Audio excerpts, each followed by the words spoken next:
Welcome to the Creative Mind and Mortality podcast.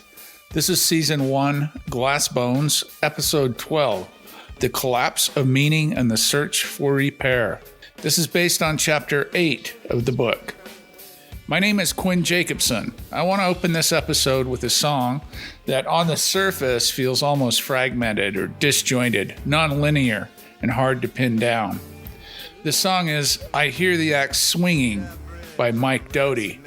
I've listened to Doughty for decades. He was the lead singer and songwriter for Soul Coughing many years ago.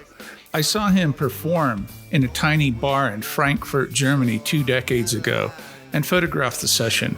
It was intimate in the best way, the kind of show where you're close enough to watch someone think. There's something in the rhythm of the song, in the way the lyrics resist coherence, that mirrors the experience I want to talk about today. Lines that feel symbolic but unstable. Images that don't quite resolve into meaning. A sense that something is happening, but you can't quite assemble it into a story that holds. That's intentional. Doughty is piling up fragments, proper nouns, disconnected images, cultural debris, in a way that actively refuses to cohere. You keep reaching for the thread, and there isn't one, just pieces, pressure. And then there's that chorus, I hear the axe swinging. It lands like a warning, or maybe a recognition. Not something outside us, but of something internal. The sound of structure being cut, the sound of something foundational giving way. But here's the line that I keep coming back to. It's in the bridge, almost buried. How can I do it? I can't not.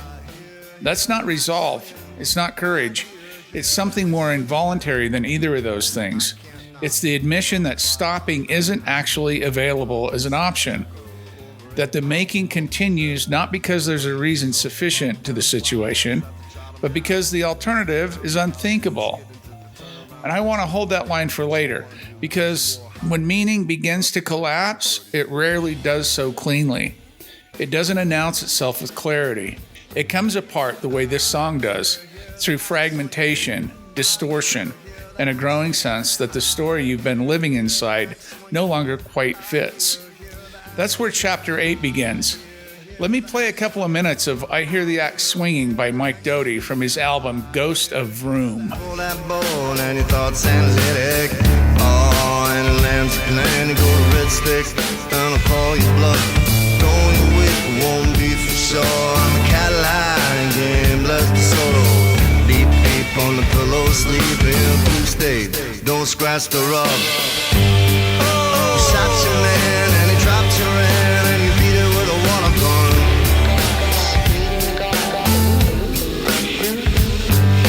I hear the axe swinging. I hear the axe swinging down. I hear the axe swinging. I hear the axe swinging down. The earth went dark for 5 days. The little children sprouted wings. Canine appetite roam the line and many more. Don't scrape the rind off. Wound up, bound the van like a snowman. Throw away the trope. Break the shackles of the teenage scene. Let's reach the beach like a thick sand shilling. Slim like Roger Grimm's BS, be free like a Rita dove. Missed your plane, but you must remain. Eating bones and a battlefield. One part man, one part woman. Breathing the gods, breathing the gods. I hear the axe swinging. I hear the axe swinging now. I hear the axe swinging. I hear the axe swinging now. How can I do it? I can't not. Rama 5, Rama 9, Hasselhoff, Ragnarok. Sat Joker, over 8 miles of books. Better wave a little wave you took. I bought a pair of pliers at the jot 'em down. Roundabout and the skid into the turnaround. What you wanna do? What you wanna do? She wore high waist boot cut 34, 32.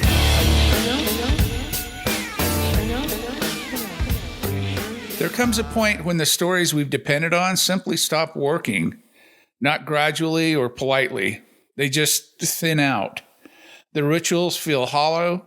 Identity starts to feel constructed rather than lived. The sense of continuity that your life fits into something larger begins to slip. And what's unsettling is that this isn't an anomaly. It may be closer to a structural feature of being human. If Becker is right, and I think he largely is, then every worldview we build is provisional. It works for a time, it stabilizes us, it gives us a sense of meaning, direction, and significance, but it's always doing something more fragile than we like to admit. It's buffering us from the full psychological impact of knowing we will die. So when those structures weaken, what returns isn't just confusion, it's exposure. What often shows up first is disorientation, a kind of low-level confusion. Things don't quite cohere the way they used to, but underneath that is something more fundamental, the re-emergence of mortality anxiety. Without a stable worldview, the buffer weakens, the psyche loses its scaffolding, and suddenly the awareness of impermanence moves from the background to the foreground, and it stays there. It's important to be precise here. The kind of suffering that comes with worldview collapse is easy to misread. What goes first is rarely happiness or motivation. It's coherence, the sense that your life is part of something that extends beyond you, the feeling that your actions matter in a larger frame. When that disappears, the problem isn't just pain. It's the loss of orientation. This is where Becker's idea of the hero system becomes useful. A functioning worldview allows you to experience yourself as someone who matters in a world that continues. It gives your life symbolic weight. When that collapses, it's not just that you feel bad. It's that you no longer experience yourself as participating in anything enduring. And that shift can be destabilizing in a way that isn't easily captured by clinical language alone. This is also why it's too simple to reduce existential collapse to depression. Depression can drain color, energy, and motivation, but existential collapse removes something else, justification. You can feel sorrow and still feel rooted. You can feel relatively clear and still feel erased. Those are different conditions, even if they often overlap. At the far edge of this collapse, you sometimes see something even more serious emerge. Not necessarily a desire to die, but an inability to continue living without structure. When meaning fails completely, awareness becomes too sharp, too constant, and too close. Time compresses. The future no longer feels like an extension of the present. It feels like an absence. And what's unbearable isn't just pain. It's exposure without containment. Otto Rank, the psychologist and theorist who worked closely with Freud before developing his own framework around creativity and will, understood this in a particular way. For Rank, anxiety isn't the problem. It's what happens when anxiety has nowhere to go that becomes the problem. When meaning collapses and nothing yet has taken its place, that anxiety turns inward. It doesn't convert into work or relationship or symbolic form. It just accumulates. From Becker's perspective, it's a collapse of heroism. The individual no longer feels capable of generating meaning that holds. So what happens next? Typically, there are two dominant responses. The first is intensification of defense. People double down. They cling harder to existing worldviews. They move toward rigidity, fundamentalism, and nostalgia. Anything that might patch the symbolic structure that's beginning to crack. The second is collapse into despair. If no worldview feels believable, the psyche can drift toward nihilism, apathy, or withdrawal. Neither of these resolve the underlying problem. They are attempts to manage it. But there is a third possibility, and it doesn't begin with clarity. It begins with grief. Ross and Rachel Menzies, the psychologists and authors of the 2022 book Mortals, make an important observation here. They treat grief not as a symptom, but as one of the earliest forms of meaning-making available to us. Grief is where the symbolic worlds break, and where it begins tentatively to be rebuilt. Rituals around death, funerals, memorials, shared mourning, don't solve loss, but they create a container for it. They allow identity to begin reassembling in the presence of rupture. And crucially, they do this collectively. Because meaning, at least at this level, is rarely rebuilt alone. This is where I find a direct connection to the studio. Some of the most important work I've made hasn't felt like expression in the usual sense. It's felt closer to mourning, a slow attempt to give form to something that doesn't yet have one. That process of shaping, of holding, of staying with something long enough for it to take form is, I think, what the Menzies are pointing toward when they describe grief as a kind of engine. It's not resolution, it's metabolization. And that leads into a broader philosophical tension. Because if we follow Arthur Schopenhauer, the 19th century German philosopher for whom suffering wasn't an interpretation to life, but its fundamental condition, then collapse isn't an accident. It's what happens when we see clearly. Desire, loss, frustration, impermanence, these aren't disruptions to life. They're embedded in it. Meaning doesn't collapse because something went wrong. It collapses because at certain moments, illusion thins. Albert Camus approaches this from a slightly different angle. For him, the central tension isn't suffering alone. It's the gap between our need for meaning and the world's refusal to provide it. That's what he calls the absurd. And when that becomes visible, you're left with a choice: withdraw, deny, or revolt. Revolt, in Camus' sense, isn't dramatic. It's persistent. It's the decision to continue creating, choosing, and participating, even without guarantees. It's a refusal to collapse into nihilism, but also a refusal to accept easy consolation. That position, I think, sits very close to what Becker describes in The Artist. Because for Becker, the artist occupies a particular psychological stance. Still inside the same condition as everyone else, still subject to collapse and still exposed.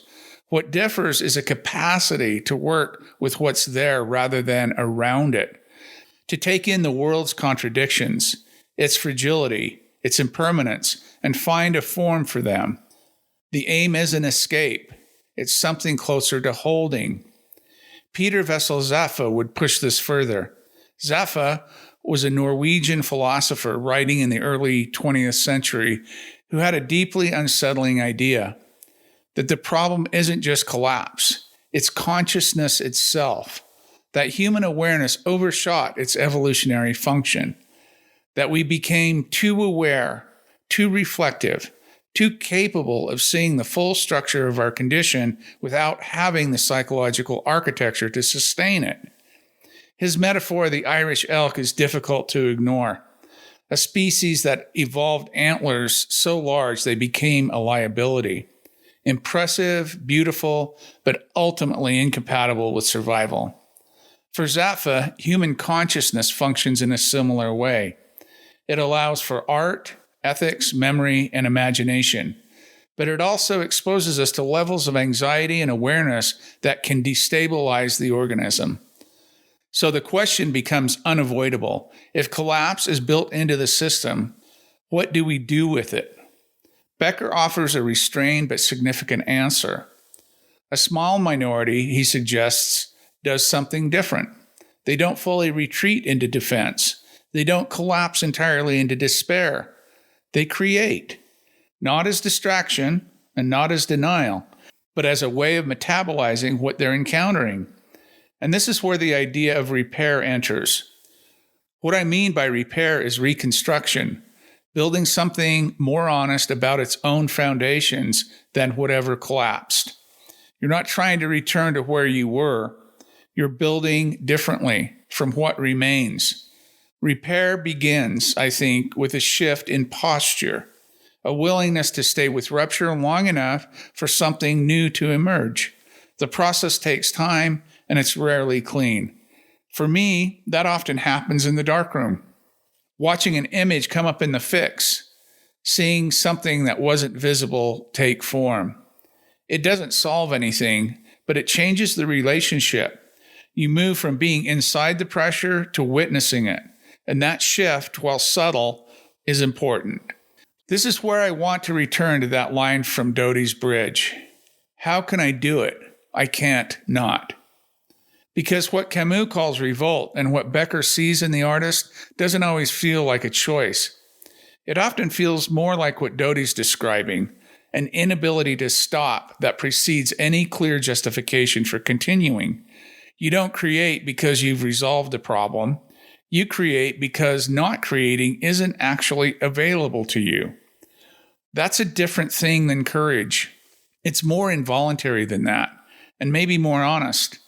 The axe swinging in the chorus, that sound of structure giving way, isn't a sign that something has gone wrong. It's often a sign that something is becoming visible. And what becomes visible can, and in time, become material. The material won't explain the collapse, but it can hold it. Because meaning doesn't collapse because we're weak. It collapses because we're alive, because we're aware, because we're trying to hold something that was never fully stable to begin with. And when it does collapse, the question isn't whether we can avoid it. The question is whether we can stay with it long enough to build something that doesn't require us to look away. Repair begins with rupture. And for some of us, it continues into the work, not because we know how, but because we can't not. Next week, I'll move further into what repair looks like in practice, how creative work can function not just as an expression, but as a structure for holding what would otherwise overwhelm us. Here's this week's question I want to leave you with. Think about a piece of work you've made or tried to make during a period when the larger structure of meaning in your life was under pressure. Did the work function as repair? Did it hold something that had nowhere else to go? Or did it collapse under the same weight? Stay with it. Thanks for listening. The little children sprouted brain